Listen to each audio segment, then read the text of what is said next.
কি সমস্যা নিয়ে আসছিলেন আঙ্কেল? তোর পেটে খুব সমস্যা। তলপেটে কি হতো? চাপ ধরে থাকতো সবসময় জন্য। আর এসব ঘোলা। প্রস্রাব ঘোরা হতো? হ্যাঁ। আচ্ছা, আর কোনো সমস্যা ছিল?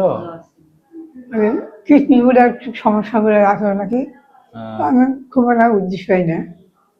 জ্বর বা অন্য কিছু কোনো আর সমস্যা ছিল? জ্বর আছে, খুব জ্বর, জ্বর যেই জ্বরটা এখন আর ইনশাল্লাহ নেই। খুব জ্বর ছিল না? কতদিন ধরে জ্বর? জ্বর অনেক দিন ধরে। কয় মাস হলো? 2 মাসের মতো জ্বর না? হ্যাঁ। 2 মাসের জ্বর। এখন কি জ্বর আছে আর? না, এখন আর জ্বর নেই। কাল প্রস্রাবের থেকে শেষ হয়ে গেছে এরকম। আহ, ঠিক আছে। আর প্রস্রাবের যে সমস্যা ছিল ওটা কি অবস্থা? অনেক কমছে বাবা। কিন্তু এখন এই কাল থেকে যা করি, পাউচের থেকে রস নামছে। রস নামতেছে না? হ্যাঁ। আচ্ছা, হতে পারে, ওটা আস্তে আস্তে ঠিক হয়ে যাবে, সমস্যা নেই। প্রস্রাবে যে জ্বালা পোড়া বা ঘোলা ছিল ওগুলো কি কমছে? অনেক কমে গেছে। অনেকটা কমছে না? হ্যাঁ।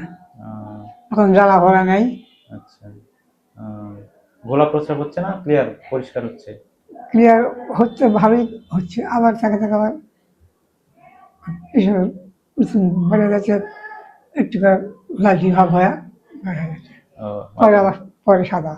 পরে আবার সাদা হচ্ছে? হ্যাঁ। আচ্ছা। বুঝতে পারছি।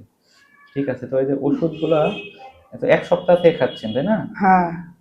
ওর ক- আছে কয়েকটা বলি। হুম, কয়দিন ওষুধ খাওয়ার পরে জ্বর কমে গেছে?